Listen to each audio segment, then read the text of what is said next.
Meantime, Tennessee Republican Congressman Andy Ogles is calling out the mayor of Nashville, accusing him of aiding and abetting illegal immigration. Let's bring in House Homeland Security Committee member Andy Ogles. Great to have you on, Congressman. I appreciate this. I want to play some sound because it just came into us. This is Senator Marsha Blackburn of your state talking about the mayor of Nashville. Watch.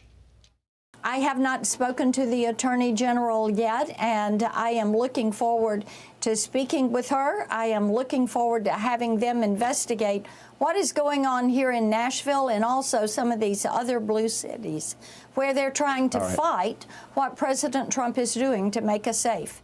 I mean, that's the whole thing is, yeah, just because you disagree with DHS, you don't get to obstruct ICE, and that's what the mayor of Nashville is doing. Yeah, absolutely. So I brought this to the attention of the chairman of Homeland Security, Mark Green. From there, I took it to Jim Jordan, the chairman of Judiciary, and we're launching a joint committee investigation into the mayor of Nashville and to the city to see if they are, in fact, obstructing and if any federal funds are being used to aid and abet illegal immigrants. But that being said, you know, what we have is a woke mayor who's using his position to, foster trying to make Nashville a sanctuary city. And look, he wants to make Nashville the San Francisco in the South. Meanwhile, I want to make Nashville safe. And it's unfortunate that you have to have a member of Congress step in to defend the citizens of Nashville from a mayor who's gone wackadoodle and is literally trying to invade our city. You talk about keeping your people safe. Here's a woman. Her name is Deborah Newitt. She lives in Brentwood, which, of course, is still under the mayor's purview here. Here she is talking about getting broken into by an illegal immigrant gang members. Watch.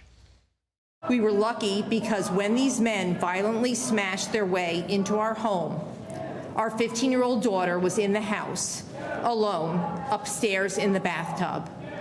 I can't even think about what might have happened if they had known she was there or if she had accidentally encountered them while they were still in our house. Does Mayor Freddie O'Connell care about this family, maybe the 15-year-old daughter in the house, Congressman? Well, we've seen all over Nashville and kind of the surrounding communities, just recently, just a few days ago, there was a Chilean gang that was arrested that they were breaking into homes in the same community into Brentwood. You had this young girl who was in the bathtub. Her father, I believe it was her father, that called and said, hey, there's someone breaking into the house. I can see them on the cameras. You need to hide right away. And so, we had under the previous administration, under the Biden administration, the invalid in chief, if you will, allowed our country to be invaded by illegal immigrants. And what I'm doing and members of the Homeland Judiciary Committee are doing are going to hold these folks accountable. And look, I went to Seacott Prison.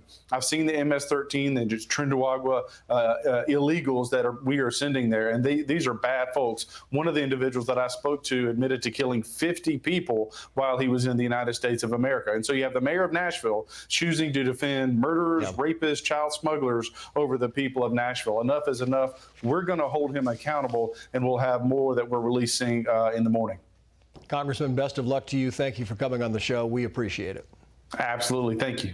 Hey, it's Will Cain. Click here to subscribe to the Fox News channel on YouTube. It's the best way to get our latest interviews and highlights. And click to subscribe to the Will Cain podcast for full episodes right now.